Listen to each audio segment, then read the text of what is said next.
الحمدللہ رب العالمین وصلی اللہ علی نبینا محمد وعلی آلہ وصحبہ اجمعین وبعد قال اللہ تعالی فی کلامہ المجید اعوذ باللہ من الشیطان الرجیم بسم اللہ الرحمن الرحیم والذین هم لأماناتهم وعہدهم راعون۔ حضرات گرامی، نماز تراویح میں جن آیتوں کی تلاوت کی گئی ہے، کئی انبیاء علیہم السلام کا ذکر ہوا ہے۔ ان نبیوں نے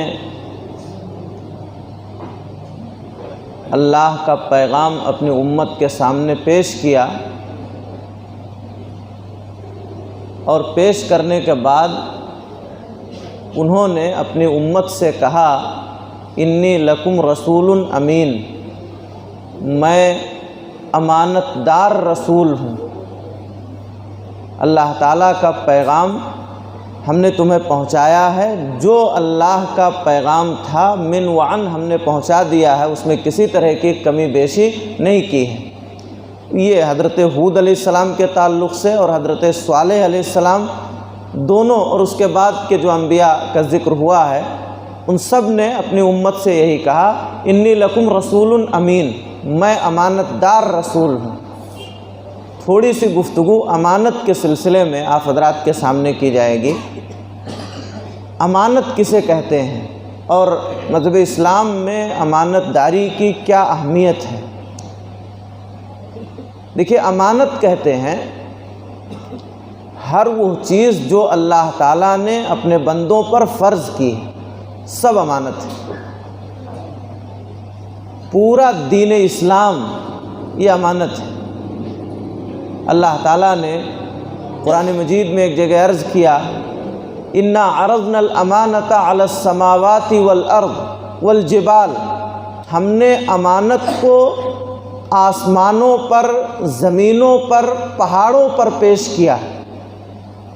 فَأَبَيْنَ أَن يَحْمِلْنَهَا وَأَشْفَقْنَ مِنْهَا، تو یہ آسمان، زمین، پہاڑ، یہ سب امانت کو اٹھانے سے پریشان ہو گئے، انکار کر دیا انہوں نے۔ فَأَبَيْنَ أَن يَحْمِلْنَهَا وَأَشْفَقْنَ مِنْهَا، اور وہ اس امانت کے بارے گراں کو اٹھانے سے ڈر گئے۔ وَحَمَلَهَا الْإِنسَانُ، انسان نے اس امانت کو اٹھا لیا۔ اِنَّهُ كَانَ ظَلُومًا جَهُولًا، یہ ظالم بھی ہے اور جاہل بھی ہے۔ وہ چیز جس کو اٹھانے سے آسمان و زمین و پہاڑ نے انکار کر دیا، اتنی بڑی چیز کو ایک انسان اٹھا لایا، یہ نادانی کی بات ہے۔ اور اٹھانے کے بعد اس کا جو حق ادا کرنا چاہیے تھا، اس امانت کا حق ادا نہیں کر رہا ہے، اس لیے یہ ظالم ہے۔ تو دیکھیں، یہاں اللہ نے کہا ہم نے امانت کو پیش کیا۔ امانت سے مراد یہاں قرآن مجید، پورا دین، تو پورے دین کو قرآن مجید، پورے دین کو امانت سے تعبیر کیا گیا ہے۔ دیکھیے، امانت کا مفہوم آج کل ہم اور آپ یہ سمجھتے ہیں کہ کسی شخص سے ہم نے کچھ لے لیا، اس کو من وعن واپس کر دینا، یہی امانت داری ہے۔ کوئی چیز کسی شخص نے ہمارے پاس رکھ دی ہے، اس چیز کو بلا کمی بیشی کے واپس کر دینا، یہ امانت داری ہے، اور اس میں کمی بیشی کرنا یہ خیانت ہے، یہ ہم سمجھتے ہیں۔ ٹھیک ہے، یہ امانت داری ہے، امانت کے مفہوم میں یہ چیز شامل ہے، لیکن امانت کا مفہوم صرف یہی نہیں ہے، بلکہ اور بہت ساری چیزیں امانت کے مفہوم میں شامل ہیں۔ جیسے گفتگو امانت ہے، بات چیت یہ امانت ہے۔ ہم اور آپ بات کر رہے ہیں، یا کسی مجلس میں ہم ہیں اور وہاں کوئی گفتگو ہو رہی ہے، بات ہو رہی ہے جو سیکریٹ ہے، خفیہ ہے۔ اب ہماری اجازت کے بغیر اگر آپ ہماری بات کسی اور سے کہہ رہے ہیں تو خیانت کر رہے ہیں۔ آپ کی اجازت کے بغیر میں آپ کی بات کسی سے کہہ رہا ہوں تو میں خیانت کر رہا ہوں۔ مجلس میں گفتگو ہوئی ہے، اس اہل مجلس کی اجازت کے بغیر دوسری جگہ اس بات کو پہنچانا یہ خیانت ہے۔ اس کو بھی امانت سے تعبیر کیا جاتا ہے۔ گفتگو، بات چیت بھی امانت ہے، عزت آبرو بھی امانت ہے، عزت امانت ہے۔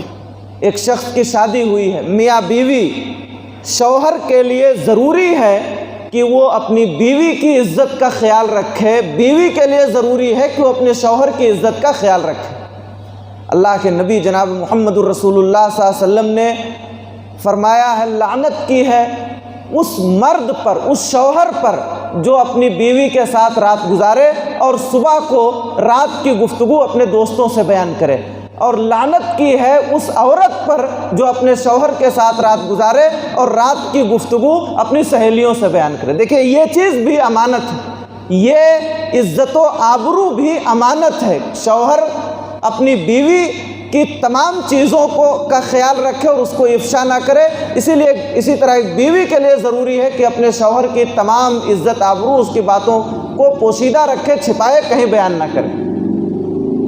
اسی طرح آپ دیکھیں گے علوم و معارف، علم، یہ بھی امانت ہے۔ آپ کے پاس جتنی جانکاری ہے اتنا ہی بیان کر سکتے ہیں، اس سے زیادہ بیان کرنا، اس میں کمی بیشی کے ساتھ بیان کرنا، یہ خیانت ہے۔ تو حاضرین گرامی، یہ تمام چیزیں امانت کے زمرے میں آتی ہیں۔ اسی طرح امانت کے مفہوم میں یہ بات بھی شامل ہے کہ اگر آپ کے پاس کسی نے کوئی چیز رکھ دی ہے، سامان ہو، پیسہ ہو، نقدی ہو، کوئی بھی چیز ہو، اس کو من وعن، بلا کمی بیشی کے واپس کر دینا، یہ امانت داری ہے، اور اس میں خرد برد کرنا، کمی بیشی کرنا، یہ خیانت ہے۔ اسی طرح ذمہ داریاں امانت ہیں، ذمہ داری امانت ہے۔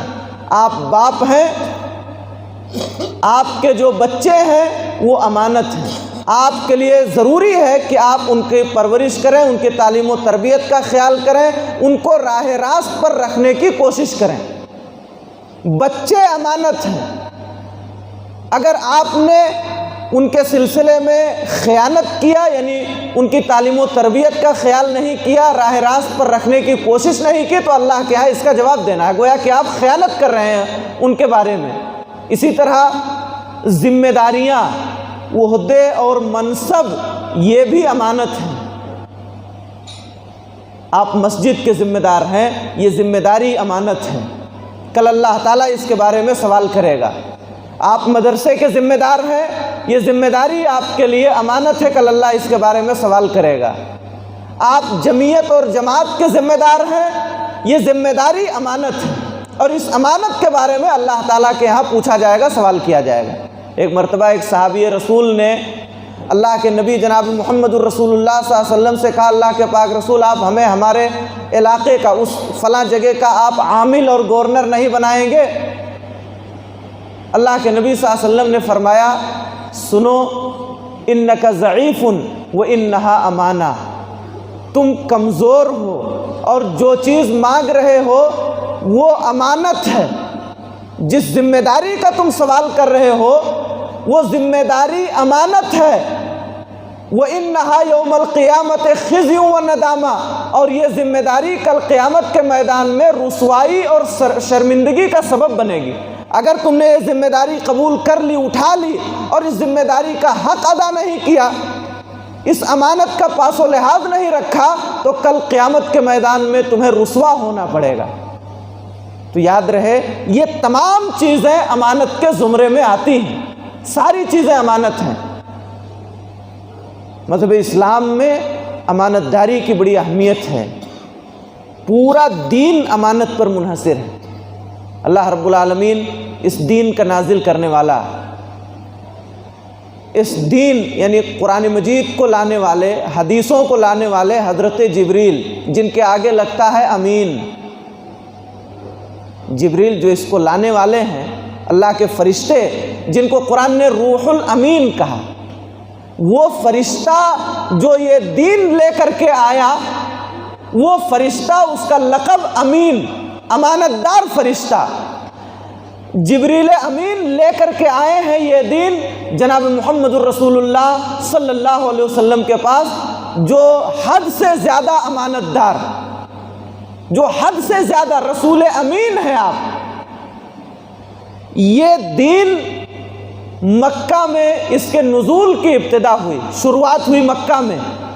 قرآن مجید میں اس شہر کو اللہ رب العالمین نے بلد امین کہا ہے، بلد امین. تو دیکھیے اللہ تعالیٰ اس دین کا اتارنے والا، لانے والے جبریل امین جن پر نازل ہو رہا ہے، وہ نبی امین جس شہر میں یہ دین نازل ہونا شروع ہوا، اس شہر کا لقب ہے بلد امین. آپ اندازہ کیجئے اس سے کہ امانت کی اس مذہب میں کتنی اہمیت ہے.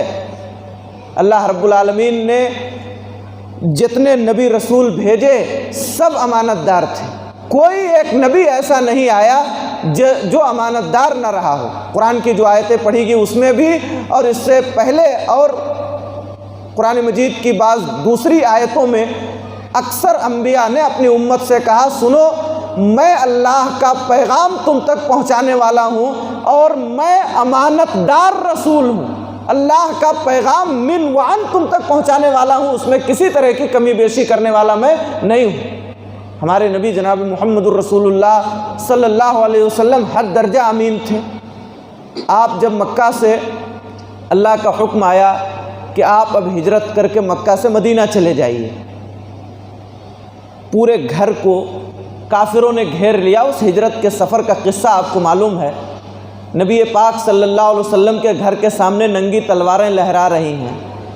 اس موقع پر بھی اللہ کے نبی صلی اللہ علیہ وسلم جاتے ہوئے، چونکہ آپ جانتے ہیں نبی کریم صلی اللہ علیہ وسلم حد درجہ امانت دار تھے. جب تک آپ نے نبوت کا دعویٰ نہیں کیا تھا، یعنی نبی نہیں بنائے گئے تھے، مکہ والے اپنی امانتیں لا کر کے نبی صلی اللہ علیہ وسلم کے پاس رکھتے تھے. پورا مکہ آپ کو امین اور صادق کہتا تھا. آپ بڑے امانت دار ہیں، بڑے سچے آدمی ہیں، یہ پورا مکہ اس بات کی گواہی دیتا تھا. لا کر کے اپنی اپنی امانتیں رکھتے تھے. اللہ کے نبی صلی اللہ علیہ وسلم جب ہجرت کے موقع پہ جانے لگے تو ایسا نہیں، عام طور پر یہ ہوتا ہے جب آدمی پریشانی و گھبراہٹ کے عالم میں نکلتا ہے تو بہت ساری چیزیں بھول جاتا ہے، اسے یاد نہیں رہتا. اس کو یہ فکر دامنگیر ہوتی ہے کہ کتنا جلدی ہم یہاں سے نکل جائیں اور ہم مصیبت و پریشانی سے بچ جائیں. اللہ کے نبی جناب محمد الرسول اللہ صلی اللہ علیہ وسلم مکہ سے نکلنے والے ہیں. آپ نے حضرت علی کو بلایا اور کہا، علی سنو، یہ فلاں فلاں کی امانتیں رکھی ہوئی ہیں، یہ فلاں فلاں کی امانتیں رکھی ہوئی ہیں، میں تو جا رہا ہوں، تم ان امانتوں کو ان لوگوں کے حوالے کر دینا، جن کی امانتیں ہیں ان کے حوالے کر دینا، پھر تم یہاں سے آنا. دیکھیے جاتے ہوئے بھی اللہ کے نبی جناب محمد الرسول اللہ صلی اللہ علیہ وسلم کی امانت داری دیکھیے. آپ جا رہے ہیں مکہ چھوڑ کر کے، گھر میں جتنے لوگوں کی امانتیں رکھی ہوئی ہیں آپ نے حضرت علی کے سپرد کیا، دیکھو یہ امانتیں ان کے حوالے کر کے تب تم آنا. تو جناب محمد الرسول اللہ صلی اللہ علیہ وسلم حد درجہ امانت دار. قرآن مجید میں اللہ تعالیٰ نے فرمایا ہے، اگر امانت داری ایک شخص کے اندر ہے تو صحیح معنوں میں وہ اللہ سے ڈرنے والا ہے، اور اگر امانت داری نہیں ہے تو گویا کہ وہ اللہ سے ڈرنے والا نہیں. فَلْيُؤَدِّ الَّذِي اؤْتُمِنَ أَمَانَتَهُ وَلْيَتَّقِ اللَّهَ رَبَّهُ. اللہ نے فرمایا جس کی امانت آپ کے پاس ہے چاہیے کہ اس کی امانت اس کے حوالے کر دو اور اللہ سے ڈرو. چاہیے کہ ایک آدمی اللہ سے ڈرے، امانت کو واپس کر دے اور اللہ سے ڈرے. اللہ سے ڈرے گا تو امانت کا پاس و لحاظ رکھے گا، اللہ سے ڈرے گا نہیں تو امانت کا پاس و لحاظ نہیں رکھے گا. اور یاد رہے جب امانتیں ضائع کی جانے لگیں، امانتوں کا پاس و لحاظ نہ رکھا جائے، خیانت عام ہو جائے، چوری عام ہو جائے، تو جان لیجئے کہ قیامت قریب ہے. قیامت کی ایک نشانی یہ بھی ہے کہ امانتوں کا پاس و لحاظ نہ رکھا جائے. ہمارے نبی جناب محمد الرسول اللہ صلی اللہ علیہ وسلم نے فرمایا، اذا ضیعت الامانۃ فانتظر الساعہ. جب امانتیں ضائع کی جانے لگیں، جب امانتوں کا پاس و لحاظ نہ رکھا جائے تو تم قیامت کا انتظار کرو. حاضرین گرامی، آج ہمارے سماج و معاشرے کی امانت داری پر ایک سرسری نگاہ ڈالیے، ہمیں معلوم ہوگا کہ کس قدر ہم امانت دار ہیں، کتنا ہم پاس و لحاظ کرتے ہیں امانتوں کا۔ قرآن مجید میں اللہ رب العالمین نے امانت داری کو جنت میں داخلے کا ایک اہم سبب بتایا ہے، جنت میں داخلے کا۔ سورہ مومنون آپ پڑھیں گے تو اللہ تعالیٰ نے اس میں کامیاب ہونے والے مومنوں کی کئی صفات بیان کی۔ اس میں کہا والذین ھم لاماناتہم وعہدہم راعون، وہ لوگ جو امانتوں کا پاس و لحاظ رکھتے ہیں۔ پھر اخیر میں آ کر کے کہا اولئک ھم الوارثون، یہی لوگ وارث ہونے والے ہیں، الذین یرثون الفردوس، جو جنت الفردوس کے وارث ہوں گے۔ 29ویں پارے سورہ معارج میں اللہ تعالیٰ نے فرمایا اور لوگ گھاٹے میں ہیں سوائے نمازیوں کے، وہ نمازی جو یہ کرتے ہیں۔ اس میں سے ایک صفت اللہ نے بتائی والذین ھم لاماناتہم وعہدہم راعون، جو امانتوں کا پاس و لحاظ رکھتے ہیں اور عہد و پیمان کو پورا کرتے ہیں۔ اور پھر اخیر میں کہا اولئک فی جنات مکرمون، یہی لوگ جنت میں عزت کے ساتھ داخل ہونے والے ہیں۔ تو آپ اندازہ کیجئے امانت کا پاس و لحاظ رکھنا یہ جنت میں داخلے کا ایک اہم ذریعہ ہے۔ ہمارے اسلاف حد درجہ امانت دار تھے۔ صحیح بخاری میں ایک قصہ منقول ہے، کس قدر امانت دار تھے ہم اندازہ کریں۔ حضرت ابو ہریرہ رضی اللہ عنہ کی روایت ہے، کہتے ہیں کہ ایک شخص نے دوسرے شخص سے زمین خریدا، زمین خالی پلاٹ پڑا ہوا تھا، دو لوگوں کے درمیان بیع و شرا ہوئی، جن کی بیع و شرا ہوئی، جس کی زمین تھی اس نے بیچ دیا اور ایک شخص نے اس کو خرید لیا، معاملہ طے ہو گیا، لین دین ہو گیا۔ جس شخص نے زمین خریدا تھا وہ اس میں کاشت کرنے کے لیے گیا، ہل چلانے کے لیے گیا، ہل چلا رہا تھا کہ اس میں حدیث کے الفاظ ہیں جرۃ من ذہب، ایک سونے سے بھرا ہوا ایک گھڑا، ایک بڑا برتن جس میں سونا تھا وہ ملا۔ اب وہ اس کو پایا ہے، پریشان ہو گیا وہ اس کو لے کر کے زمین کے مالک کے پاس گیا جس سے زمین خریدا تھا۔ آپ امانت داری دیکھیے، لے کر کے گیا ہے، اس سے کہہ رہا ہے اللہ کے بندے یہ تم لے لو، یہ تمہارا ہے، میں نے تم سے زمین خریدی ہے، زمین کے اندر جو تم چھپائے ہو وہ میں نے تم سے نہیں خریدا۔ آپ دیکھیے امانت داری دیکھیے، وہ آدمی کہہ رہا ہے کہ نہیں یہ ہمارا نہیں ہے، ہمیں کیا معلوم زمین کے اندر کیا، ہم نے زمین بیچ دیا، اب زمین اور زمین میں جو کچھ ہے وہ تمہارا ہے، ہمیں اس سے کیا لینا دینا ہے، یہ تمہارا ہے، لے جاؤ۔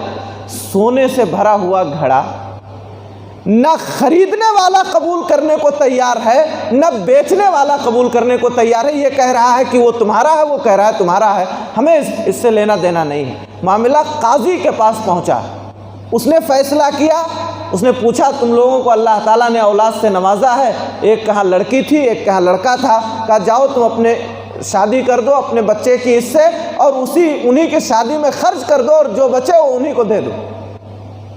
آپ اندازہ کیجئے اس قصے سے کہ کس قدر امانت دار تھے وہ لوگ۔ حاضرین گرامی، روڈ پہ چلتے ہوئے اگر 500 کی نوٹ مل جائے، عام طور پر بہت سارے لوگ ایسے ہوں گے جو بتانے کو تیار نہیں ہوں گے، اور کسی نے امانت داری دکھا کر کے بتا دیا تو کئی لوگ اس کے دعوے دار ہو جائیں گے۔ یہاں سونے سے بھرا ہوا گھڑا ملا ہے، نہ خریدنے والا لینے کو تیار ہے نہ بیچنے والا لینے کو تیار ہے، یہ امانت داری ہے۔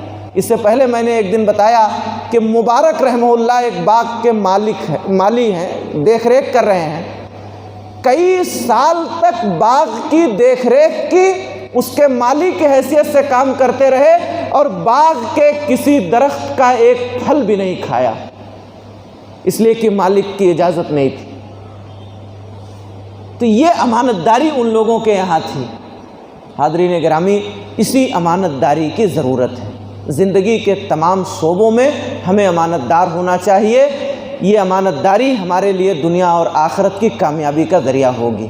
جس بھی شعبے میں ہیں ہم امانت دار بن کر کے رہیں۔ اللہ تعالی ہم سب کو امانت داری کی توفیق عطا فرمائے، ہر طرح کی خیانت سے اللہ تعالی ہماری حفاظت فرمائے، پروردگار عالم ہم سب کو نیک عمل کی توفیق عطا فرمائے، ہر طرح کے برے اعمال سے ہماری حفاظت فرمائے۔ اللہ رب العالمین ہمیں جب تک زندہ رکھے ایمان و اسلام پہ زندہ رکھے، جو ہمارا خاتمہ ہو ایمان و اسلام پر ہو۔ آمین۔ اقول قولی ھذا واستغفر اللہ لی ولکم۔ السلام علیکم ورحمۃ اللہ۔